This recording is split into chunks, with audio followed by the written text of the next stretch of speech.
अस्सलाम वालेकुम। पंजाब और खैबर पख्तूनख्वा में सूबाई असम्बलियों के इंतखाबात, सुप्रीम कोर्ट का इंतहाई अहम फैसला।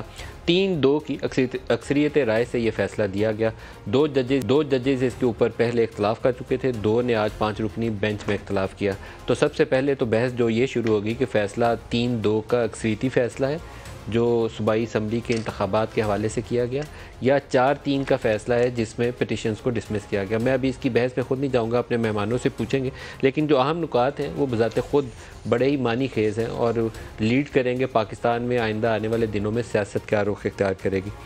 जो फाइंडिंग्स हैं या कहना चाहिए जो इंटरप्रिटेशन है लॉ की, उसके मतलब तो सुप्रीम कोर्ट की आरा जो हैं वो आमतौर पर हतमी तस्वर की जाती हैं, लेकिन ये केस कुछ इस नोयत का है कि कई चीज़ें अभी दरमियान में है। लाइक आज ही सेंसस का आगाज़ हो रहा है, तो सेंसस का क्या करना है ये मालूम नहीं है। हमारा आइन कहता है कि जब जनरल इलेक्शन हो रहे हो तो केयर टेकर सेटअप होगा, तो 2 सूबाई असम्बलियों के इंतखाबात हो गए तो फिर केयर टेकर सेटअप का क्या होगा? क्या आइन के अंदर तब्दीली करनी पड़ेगी या उसके लिए नई प्रोविजंस बनानी पड़ेंगी? ये कुछ सवालात बड़े अहम हैं जिनको शायद अभी सुप्रीम कोर्ट को दोबारा से एड्रेस करना पड़े। सूनर और लेटर ये करने पड़ेंगे, सवालात उठेंगे। अगर असम्बली गवर्नर ने तहलील की तो तारीख का ऐलान भी गवर्नर करेंगे। एक असूल बड़ा क्लियर था कि 90 रोज़ आइन के अंदर लिखे हुए हैं, 60 रोज़ और 90 रोज़। ये एक आइन के अंदर मुद्दत तहलील असम्बलियों की तहलील के बाद से शुरू हो जाती है, जिसके अंदर इंतखाबात करवाना लाजम है। इसके ऊपर शायद किसी भी पार्टी की, किसी फरीक की भी दो राय नहीं थी। जहाँ से इख्तलाफ शुरू होता था कि गवर्नर साहब ने पंजाब के अंदर कहा कि मैं तो इसके ऊपर असम्बली के दस्तखत ही नहीं करूँगा, तो उन्होंने कहा कि अब ना मैंने तहलील की है, ना मैं इसकी डेट देने का पाबंद हूँ। KP वालों ने तहलील कर दी, तारीख़ उन्होंने देनी थी, तारीख़ उन्होंने भी नहीं दी। सुप्रीम कोर्ट ने आज जो असूल वज़ा किया, उन्होंने कहा कि गवर्नर KP के तो तारीख़ देंगे, दूसरे मामले में क्योंकि गवर्नर ने तहलील नहीं की, वहाँ सदर साहब देंगे। ज़ाती तौर पर मुझे इससे इख्तलाफ है, क्योंकि ये डायरेक्शन गवर्नर पंजाब को जानी चाहिए थी कि एनी केस 18वीं तरमीम के बाद आपने सूबों को एम्पावर किया है तो गवर्नर को ही वो तारीख देनी चाहिए। गवर्नर ने नहीं दी तो लैप्स हुआ है, तो उस लैप्स को करेक्ट करें। जैसे KP वालों ने मिस्टेक की है, गलती की है, तो उसकी इस्लाह करेंगे, वैसे ही पंजाब वालों को भी इस्लाह करनी चाहिए। 48 आवर्स के बाद ऑटोमेटिकली जब रिजॉल्व हो गई तो आप तारीख दें और आगे मामला चलना चाहिए। सदर को बहरहाल ये इख्तियार बनता नहीं था, लेकिन सुप्रीम कोर्ट का फैसला। इलेक्शन कमीशन से मुशावरत के बाद सदर मुमलकत पंजाब में इंतखाबात की तारीख का ऐलान करें।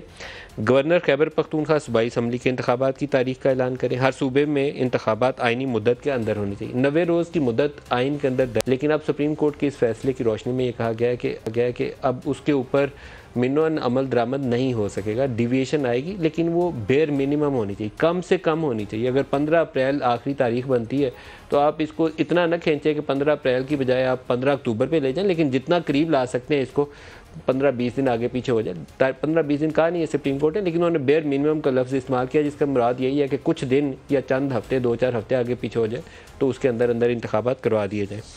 तमाम वफाकी और सूबाई इदारे इंतखाबात के लिए इलेक्शन कमीशन की मावनत करें। ये सुप्रीम कोर्ट का हुक्म है, लेकिन हुक्म ना भी हो तो आइनी तौर पर ये इस चीज़ के लिए पाबंदी है कि एग्जीक्यूटिव इंस्टीट्यूशंस हैं वो इलेक्शन कमीशन की मदद करेंगे इंतखाबी अमल को आगे बढ़ाने के लिए। जो 2 इख्तलाफी नोट हैं 2 जजेज़ के, असल बहस वहाँ से शुरू होती है, जिसकी वजह से मुझे लगता नहीं है कि तनाज़ा आज समेटा गया, बल्कि हो सकता है कि तनाज़े की आज बुनियाद रखी गई हो, क्योंकि 63A का सुप्रीम कोर्ट ने एक फ़ैसला किया था कि वोट काउंट नहीं होगा। मेरे ख्याल में वो मावरा आइन फ़ैसला है, उसकी भी आइन में गुंजाइश नहीं है। 73 की आइन की जो मौजूदा शक्ल है, एटलीस्ट उसके अंदर उसकी वो वजाहत मौजूद नहीं है कि वोट काउंट ही नहीं होगा। ये लिखा हुआ है कि वोट पार्टी लाइन के ख़िलाफ़ डालेंगे तो आप पार्टी रुकनीत आपकी ख़त्म हो जाएगी, लेकिन वोट काउंट होने के बाद सज़ा तब मिलेगी जब आपका जुर्म सरजद हो जाएगा, लेकिन सुप्रीम कोर्ट ने कहा वोट ही काउंट नहीं होगा।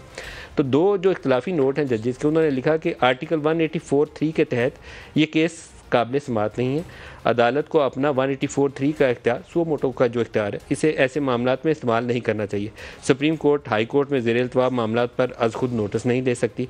पेशावर हाई कोर्ट और लाहौर हाई कोर्ट दोनों जगहों पर ये मामला ज़ेर समात हैं। पहली पेशावर और लाहौर हाई कोर्ट ने 3 दिन में इंतखाबात की दरख्वास्तें निपटाई। जस्टिस याहिया अफरीदी और जस्टिस अतर नीला के नोट से इतफाक़ करते हैं। ये बड़ा ही पावरफुल स्टेटमेंट है।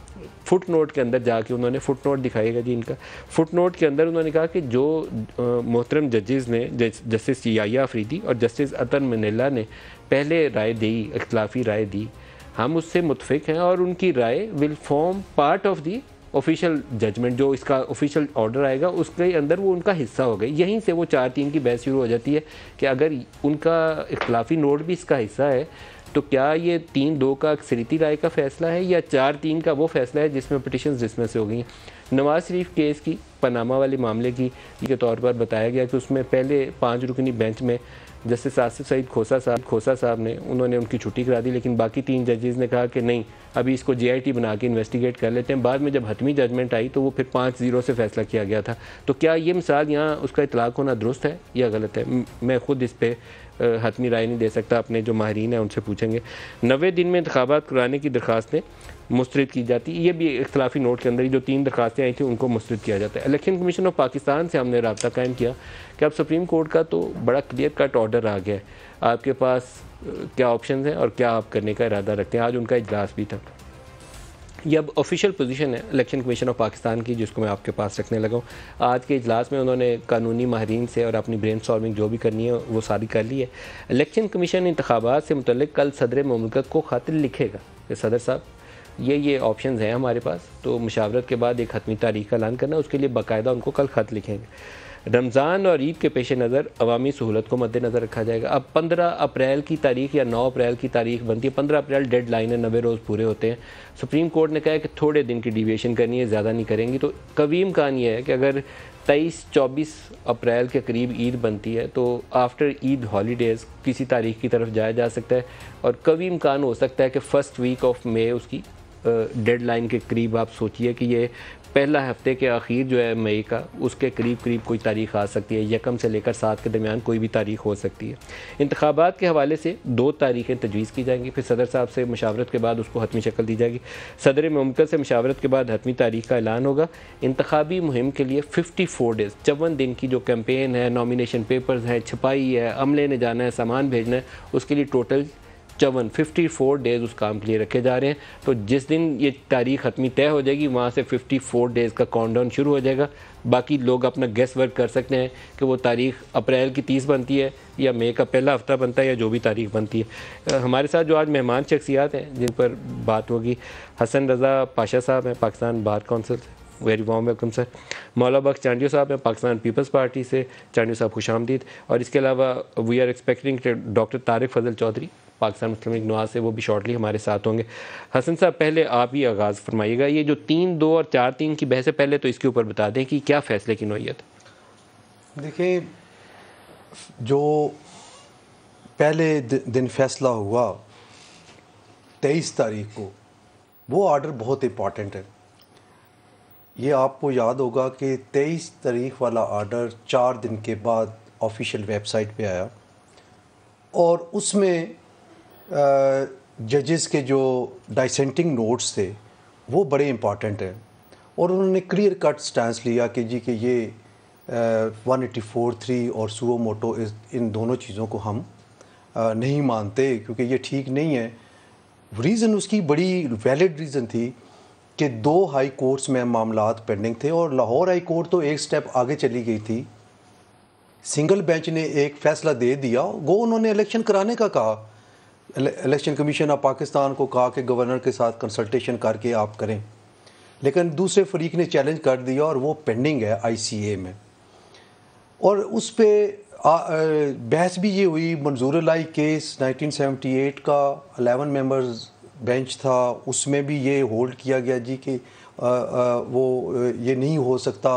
11 मेंबर केस था बेनज़ीर भुट्टो केस 1988 का, और मंजूर लाई केस जो है वो 4 या 5 मेंबर्स बेंच था।